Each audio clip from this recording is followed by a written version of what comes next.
할렐루야 샬롬 하고 우리 인사합니다. 할렐루야 샬롬 샬롬 샬롬 샬롬 샬롬. 하나님 사랑합니다. 여러분 주 안에서 사랑합니다. 오늘 신명기 10장 12절 말씀 그리고 11장 7절 말씀 중심으로 하나님이 저희에게 무엇을 요구하시는가, 또는 우리가 기억해야 할 것은 무엇인가 라는 제목으로 함께 은혜를 나눕니다. 이스라엘아, 내 하나님 야훼께서 내게 요구하시는 것이 무엇이냐? 곧 내 하나님 야훼를 경외하여 그의 모든 도를 행하고 그를 사랑하며 마음을 다하고 뜻을 다하여 내 하나님 여호와를 섬기고. 또한 11장 7절은 너희가 여호와께서 명세하신 이 모든 큰 일을 너희 눈으로 보았느니라, 이렇게 증거하고 있습니다. 모세는 계속해서 이스라엘 백성이 하나님께서 약속하신 땅에 들어가서 잘 살기를 간절히 바라는 마음으로 계속 말씀하시죠. 오늘의 말씀은 처음 십계명을 받았던 두 돌판을 깨뜨리고 다시 십계명을 받았을 때 이를 회개하여 전하여 주고, 아론이 죽어서 그 다음 레위 지파가 해온 일을 회고하여 전하고 있습니다. 40여 년의 광야를 길을 거쳐오면서 모세와 이스라엘 자손이 같이 경험했던 일들이 많았죠. 그런데 이제 약속의 땅에 들어갈 날이 멀지 않은 때 하나님께서 이스라엘 백성에게 지금까지 바라셨던 일들을 다시 질문을 통해 새롭게 새겨주고 있습니다. 함께 살펴보면 우리가 할 일을 생각할 수가 있는데, 이스라엘아, 내 하나님 야훼께서 내게 요구한 것이 무엇이냐? 12절 말씀입니다. 같은 말씀 우리 스스로에게 해봅니다. 하나님이 내게 요구하신 것은 무엇인가? 각자 이름을 넣어서 한번 물어보세요. 하나님이 여러분들에게 요구하신 것, 원하시는 것은 무엇인가? 무엇일까요? 하나님이 우리에게 원하시는 것. 스스로에게도 이렇게 질문을 해보니, 이스라엘아 부르는 호칭에 내 이름을 넣어서 질문을 해보는데 모르겠는데요. 이런 대답을 할 사람이 있을까? 있겠죠. 모르겠는데요. 이스라엘 백성 중에도 모세와 같이 여기까지 생존해 있는 사람 중에는 출애굽 때부터 여기까지 경험한 사람도 있고, 다 그대로 경험한 사람도 있고, 그 시점에 광야 로정 중에 경험한 사람도 있고, 광야 로정 중에 태어난 사람은 출애굽 때의 사건을 당연히 못 봤겠죠. 그러나 광야에서 경험된 사건들은 있었을 거예요. 또한 출애굽 사건은 듣기도 했고 보기도 했던 그런 사람도 당연히 있었을 것입니다. 그 길이가 처음부터 광야 출애굽 때부터 지금까지 와 있는 사람도 있을 것이고, 중간에 태어난 아이도 있을 것이고, 그래서 듣고 그냥 본 것 정도가 짧은 사람도 있었을 것이라는 겁니다. 비용곡과 개인 날씨를 통해서 주의를 잘 지켜라 하시는 요구를 깨달을 수 있었을 것, 일상을 통해서 주일은 잘 지켜야 되는구나, 이런 것을 깨달은 사람도 있었을 겁니다. 또 천국의 소망을 분명히 가지고 살고 교회를 위해서도 쉬지 말고 기도하라는 요구를 깨닫기도 했을 거예요. 사람마다 좀 다르죠. 모세가 이스라엘을 향해 하나님께서 요구하신 것을 구체적으로 말씀하고 계십니다. 첫째는 하나님을 잘 섬기라. 아멘. 하나님의 율법을 잘 준행해라 라는 말씀입니다. 12절에 곧 내 하나님 야훼를 경외하여 그의 모든 도를 행하고 그를 사랑하며 마음을 다하고 뜻을 다하여 내 하나님 야훼를 섬기고, 내가 오늘 내 행복을 위하여 내게 명하는 야훼의 명령과 규례를 지킬 것이 아니냐. 이렇게 말씀하는 거죠. 하나님을 잘 섬기라고 하신 말씀을 구체적으로 생각해 보면 우리가 해야 할 것 몇 가지가 있죠. 야훼를 경외하여 여호와 하나님을 공경하고 두려워해야 한다.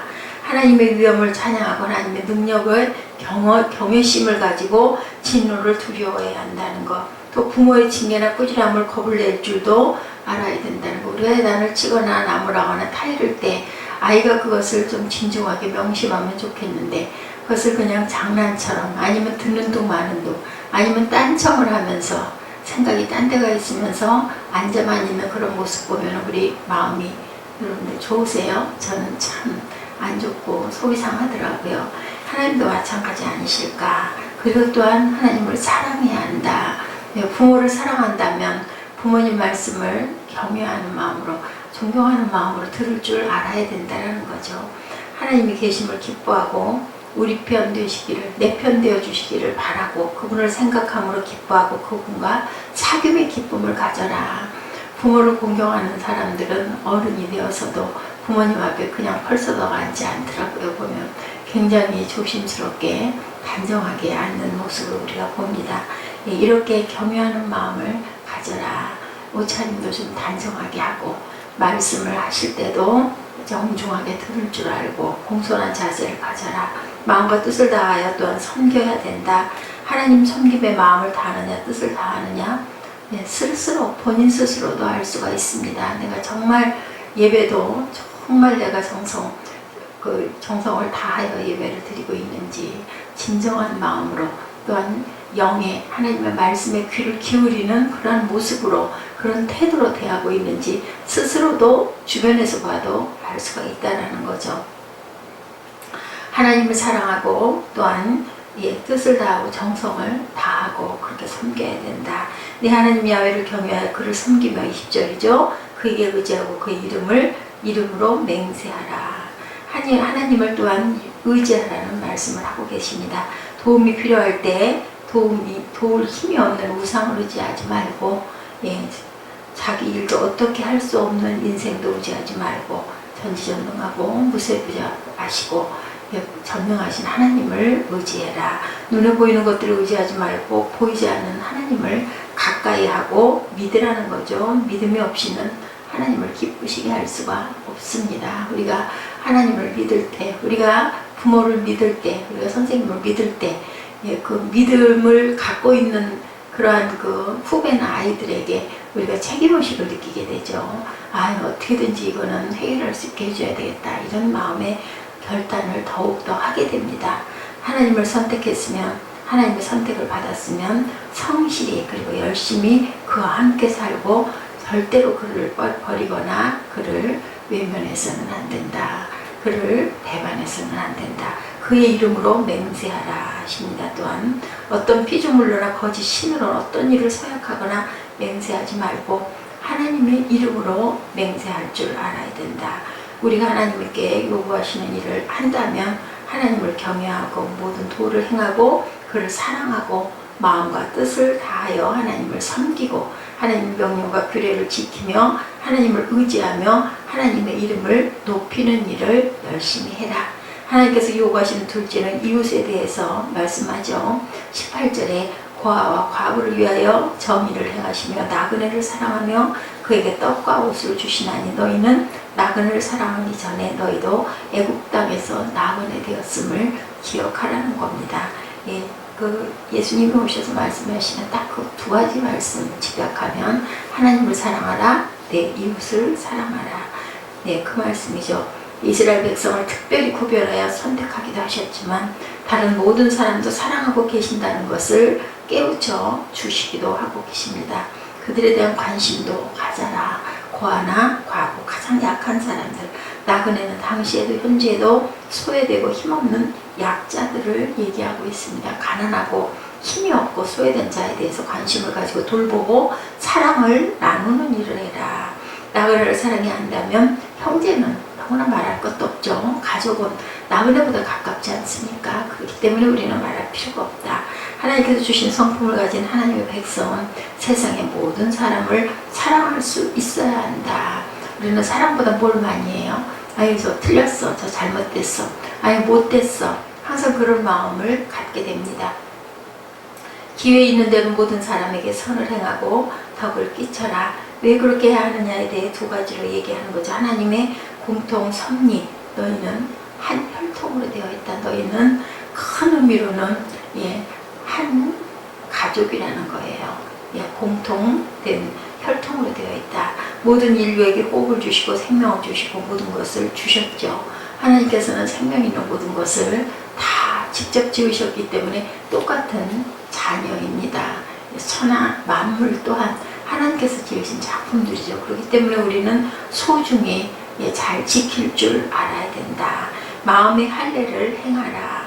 하늘과 모든 하늘의 하늘과 땅과 그 위에 만물은 본래 내 하나님 야훼에게 속한 것이로되 자신들에 대해 요구하시는 것이 있죠. 14, 15, 16절입니다. 여호와께서 오직 내 조상을 기뻐하시고 그들을 사랑하사 그들의 후손인 너희를 만민 중에 택하셨음이 오늘과 같으니라. 그러므로 너희는 마음에 할례를 행하고 다시는 목을 곱게 하지 말라. 교만하지 말라는 거죠. 목에 꼿꼿하게 힘이 들어가면 이렇게 숙이지 않죠. 딱 이렇게 하고 있어서는 안 된다. 우리가 자세는 바르게 이렇게 서야 하지만 아버지 앞에서, 하나님 앞에서, 구도른 앞에서는 약간 고개를 낮출 줄 알아야 된다는 겁니다. 하나님을 경외하고 살아가는 것을 방해하는 모든 부패와 정물, 부패해야 한 정열과 성품을 내버려라. 정욕과 함께 육체를 죽이라는 겁니다. 너희 마음에 하나님의 말씀이 들어오는 것을 방해하는 모든 불결한 것, 고집, 아집, 네 판단, 네 지식, 지혜 이런 것들을 내려놓으라고 말씀합니다. 육체의 할례를 행하는 것은 마음의 할례를 행하는 징표에 불과한 겁니다. 나는 그렇게 하겠습니다 라는 그러한 그 결심일 뿐이라는 겁니다. 예수님은 한 걸음 더 나아가 교훈하십니다. 죄를 짓게 하는 요소를 제거해 버려라. 그래서 오른손이 범죄하면 찍어버리고 오른눈이 범죄하게 되면 그 눈을 빼버리고 보다 더 영적인 존재로 살아야 된다. 그렇게 하고 천국 가는 게 낫지 않느냐. 파라나가 자꾸 죄를 지으면 그걸 아예 잘라버려라. 눈도 빼어버려라. 그리고 천국 들어가는 게 너 제대로 있으면서 지옥 가는 것보다 낫지 않느냐라는 말씀이죠. 마음의 할례를 받는다는 것은 하나님의 뜻에 따르고 복종하게 하고 하나님의 멍에를 매게 하는 것. 그죠? 우리가 우리 식구들일 경우에 우리 집안에서 일어나는 일들 가지고 아주 상의하지 않습니까? 그것은 꼭 내가 한 일은 아니지만 내 가족이 한 일이기 때문에 우리가 공동의 그런 마음으로 책임의식을 가지고 마음판에 새겨라. 할 일을 해라. 마음에 결심을 해라. 내 하나님 야훼께서 요구하시는 것이 무엇이냐 질문을 던지시는 이유는 그러면 그 요구하시는 것이 무엇인가 생각하게 되고 그 생각하게 한 답을 따라서 살도록 너희들이 해야 되지 않겠느냐 한번 다시 돌이켜봐라 라고 오늘 말씀합니다. 첫째 15절은 너희를 만민 중에서 택하셨으니 오늘과 같으니라. 하나님의 택함을 입은 백성으로 하나님의 요구를 들어야 된다. 하나님의 뜻을 따라야 된다는 것이죠. 둘째는 17절에 너희 하나님 야훼는 신 가운데 신이시며 주 가운데 주시고 크고 능하시며 두려우신 하나님이시다. 사람을 외모로 보지 아니하시며 뇌물을 받지 아니하시고 18절에 고아와 과부를 위하여 정의를 행하시며 나그네를 사랑하여 그에게 복과 옷을 주시나니 그는 내 찬송이시오 내 하나님이시라. 너희가 기도해야 되고 노래해야 되고 그러할 너희 하나님 주인이시라는 겁니다. 22절에 배굽에 내려간 내 조상들이 겨우 70인이었으나 이제는 내 하나님 여호와께서 너를 하늘의 별같이 많게 하셨느니라. 70인밖에 안 되는 그 인구를 이렇게 많은 인구로 하늘의 별처럼 만들었다. 이런 하나님을 생각해서 섬겨라. 신 가운데 신, 주 가운데 주 되시고 크고 두려우신 분이고 사람을 외모로 보지 않는 분이고 소유자를 위해서도 정의를 행하는 분이고 내 찬송이 되시는 분이고 또한 너를 위해 크고 두려운 일을 행하시는 내 하나님께서 너희를 번성케 하신 하나님이심을 생각하면 하나님이 하시는 말씀을 너희들은 순종할 줄 알아야 되고 결단해라 말씀합니다. 옹고지신이란 말이 있습니다. 옛것을 살펴서 오늘을 새롭게 한다. 다시 한번 뒤돌아보고 생각해봐라. 내가 얼마나 많은 이런 그 사람들이 내 백성들이 이렇게 많아졌는데 내가 약속한 대로 아브라함과 이삭과 야곱에게 약속한 대로 하늘의 별처럼 많은 너희들을 이렇게 번성하게 살게 해주셨는데 네가 나를 잊으면 안 된다라는 말씀을 하십니다. 지난날의 역사를 기억하지 못하면 똑같은 잘못을 저지르죠. 지난날의 역사를 왜곡하고 날조하는 일을 일부러 한다면 앞으로 지난날의 행패를 되풀이하겠다는 결심하는 것밖에 안 되지 않느냐 말씀하십니다. 모세는 하나님께서 요구하시는 것을 일러주시고 계속해서 복을 받아 사는 삶을 살도록 하기 위하여 기억해야 할 몇 가지를 말씀합니다. 그런즉 내 하나님 야훼를 사랑하여 그가 주신 책무와 법도와 규례와 명령을 항상 지키라. 이렇게 말씀하고 계시죠. 신명기 11장 1절입니다. 11장 1절 다시 한번 보실까요? 11장 1절 믿음은 신명기 11장 1절 한번 찾아서 보시죠.